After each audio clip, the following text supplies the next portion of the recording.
ಕರ್ತನಲ್ಲಿ ನಮಗೆ ಅತ್ಯಂತ ಪ್ರಿಯರಾದ ದೇವ ಮಕ್ಕಳೆಲ್ಲರಿಗೂ ಯೇಸು ಕ್ರಿಸ್ತನ ಶ್ರೇಷ್ಠವಾದ ನಾಮದಲ್ಲಿ ಶುಭವನ್ನು ತಿಳಿಸುತ್ತೇನೆ. ಎಲ್ಲರೂ ಚೆನ್ನಾಗಿದ್ದೀರಾ? ನಿಮ್ಮ ಫ್ಯಾಮಿಲಿ ಮೆಂಬರ್ಸ್ ಎಲ್ಲ ಚೆನ್ನಾಗಿದ್ದಾರಾ? ನಿಮಗೋಸ್ಕರ ಪ್ರತಿದಿನ ಪ್ರಾರ್ಥಿಸುತ್ತಾ ಇದ್ದೇವೆ. ನೀವೆಲ್ಲರೂ ಕೂಡ ಕ್ರಿಸ್ತನ ಕೃಪೆಯಲ್ಲಿ ಬೆಳೆಯಬೇಕೆಂದು, ಯೇಸು ಕ್ರಿಸ್ತನ ಜ್ಞಾನದಲ್ಲಿ ಅಭಿವೃದ್ಧಿ ಹೊಂದಬೇಕೆಂದು, ಪ್ರತಿದಿನ ದೇವರಿಗೆ ಸಮೀಪವಾಗಿ ಜೀವಿಸಬೇಕೆಂದು ನಿಮಗೋಸ್ಕರ ಪ್ರತ್ಯೇಕವಾಗಿ ಪ್ರಾರ್ಥಿಸುತ್ತಿದ್ದೇವೆ. ಕರ್ತನು ನಿಮ್ಮ ಕುಟುಂಬವನ್ನು, ನಿಮ್ಮ ಉದ್ಯೋಗವನ್ನು, ನಿಮ್ಮ ವ್ಯಾಪಾರವನ್ನು, ನಿಮ್ಮ ಪ್ರತಿ ಕೆಲಸವನ್ನು ಆಶೀರ್ವದಿಸಬೇಕೆಂದು, ನೀವು ಆಶೀರ್ವಾದವಾಗಿರಬೇಕೆಂದು ಬಹಳ ಬಲವಾದ ಪ್ರಾರ್ಥನೆಯನ್ನು ಕ್ರೈಸ್ಟ್ ವರ್ಶಿಪ್ ಸೆಂಟರ್ ಅಲ್ಲಿ ಹಾಗೂ John Wesley international ministries prayer tower ಅಲ್ಲಿ ನಿಮಗೋಸ್ಕರ ಪ್ರಾರ್ಥನೆ ನಡೆಯುತ್ತಾ ಇದೆ. ಲೈವ್ ಚಾಟ್ ಅಲ್ಲಿ ಅನೇಕರು ಪ್ರಾರ್ಥನಾ ಮನವಿ ಹಾಕುತ್ತಾ ಇದ್ದೀರಾ. ಅದೆಲ್ಲದಕ್ಕಾಗಿ ಪ್ರಾರ್ಥನಾ ವೀರರು ಪ್ರಾರ್ಥಿಸುತ್ತಾ ಇದ್ದಾರೆ. ಪ್ರತಿದಿನ ಒಂದು ವಾಗ್ದಾನವನ್ನು ದೇವರ ವಾಕ್ಯದಿಂದ. ಬೈಬಲ್ ಎನ್ನುವಂಥದ್ದು ದೇವರ ಗ್ರಂಥ, ದೇವರ ಲೇಖನ. ಕೆಲವರು ಅಂದುಕೊಳ್ಳುತ್ತಾರೆ ಬೈಬಲ್ ಅಲ್ಲಿ ಅಲ್ಲಲ್ಲಿ ದೇವರ ಮಾತು ಇದೆ ಎಂದು. ಬೈಬಲ್ ಅಲ್ಲಿ ಅಲ್ಲಲ್ಲಿ ದೇವರ ಮಾತು ಇರುವುದಲ್ಲ. ಬೈಬಲ್ ಅಂದ್ರೇನೆ ದೇವರ ಮಾತು. Every word and every letter inspired by holy spirit God. ಪರಿಶುದ್ಧಾತ್ಮನ ಪ್ರೇರೇಪಣೆಯಿಂದ ಭಕ್ತರು ಈ ಮಾತನ್ನು ಬರೆದಿರುವುದರಿಂದ ಇದು ಖಚಿತವಾಗಿ ನಮಗೆ ಪ್ರಯೋಜನಕರವಾಗಿದೆ. ಈ ದಿನದ ವಾಗ್ದಾನಕ್ಕಾಗಿ ಸತ್ಯವೇದವನ್ನು ತೆಗೆಯೋಣ.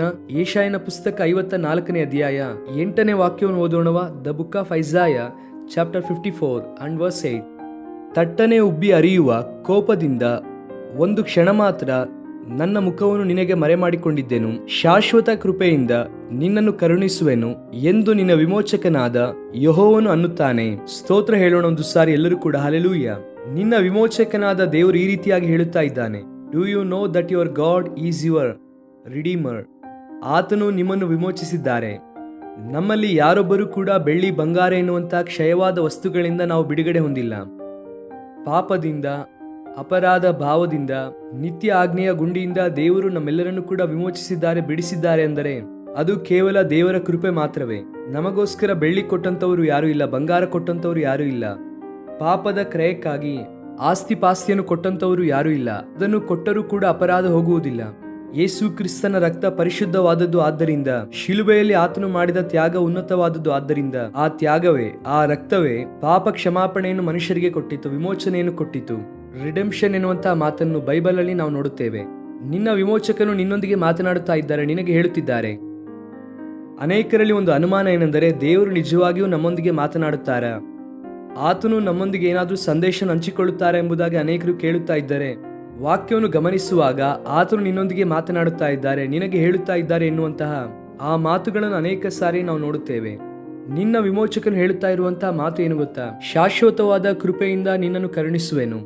ನಮ್ಮ ಪಾಪದ ನಿಮಿತ್ತ, ನಮ್ಮ ದುಷ್ಟಕರವಾದ ಜೀವಿತದ ನಿಮಿತ್ತ, ನಮ್ಮ ತಪ್ಪಾದ ತೀರ್ಮಾನದ ನಿಮಿತ್ತ ಕರ್ತನಿಗೆ ವಿರೋಧವಾಗಿ ನಿಂತಿದ್ದರಿಂದ, ಆತನಿಗೆ ಅವಿಧೇಯರಾಗಿ ಜೀವಿಸಿದ್ದರ ನಿಮಿತ್ತವಾಗಿ ಕ್ಷಣ ಮಾತ್ರ ಆತನು ಮುಖವನ್ನು ಮರೆಮಾಡಿಕೊಂಡನಂತೆ. ಆದರೆ ಶಾಶ್ವತವಾದ ಕೃಪೆಯಿಂದ ಆತನು ನಮಗೆ ಕರುಣಿಸುವವನಾಗಿದ್ದಾನೆ.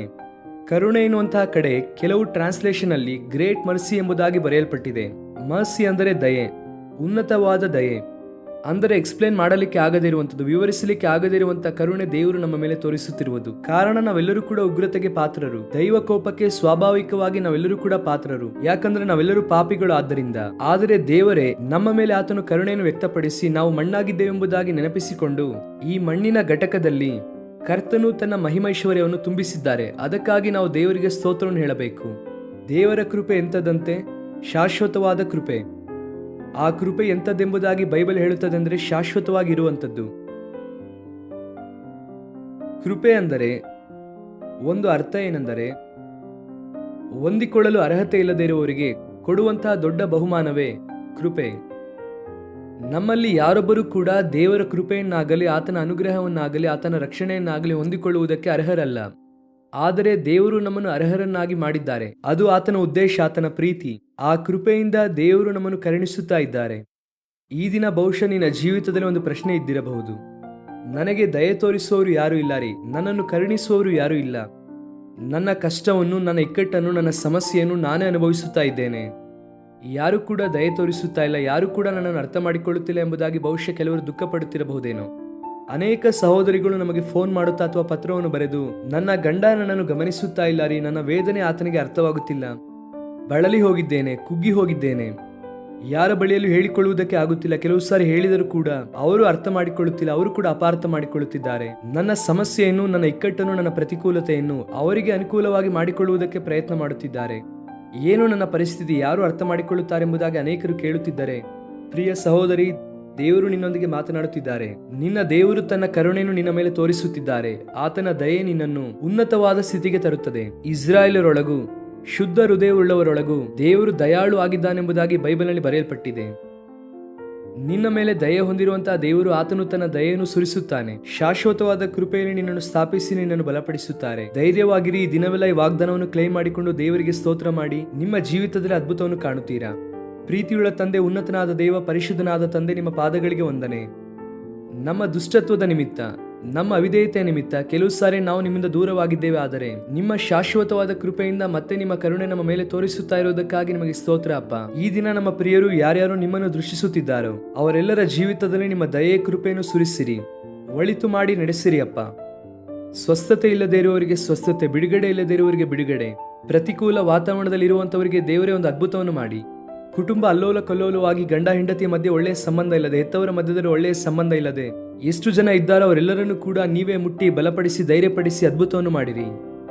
ಸ್ತುತಿ ಘನ ನಿಮಗೆ ಸಲ್ಲಿಸುತ್ತಾ ಯೇಸು ಕ್ರಿಸ್ತನ ನಾಮದಲ್ಲಿ ಬೇಡಿ ಹೊಂದಿಕೊಳ್ಳುತ್ತೇವೆ ನಮ್ಮ ತಂದೆ. Amen, amen, amen. God bless you friends. Have wonderful day. ದೇವರು ನಿಮ್ಮೆಲ್ಲರನ್ನು ಕೂಡ ಆಶೀರ್ವದಿಸಿ ಬಲಪಡಿಸಲಿ.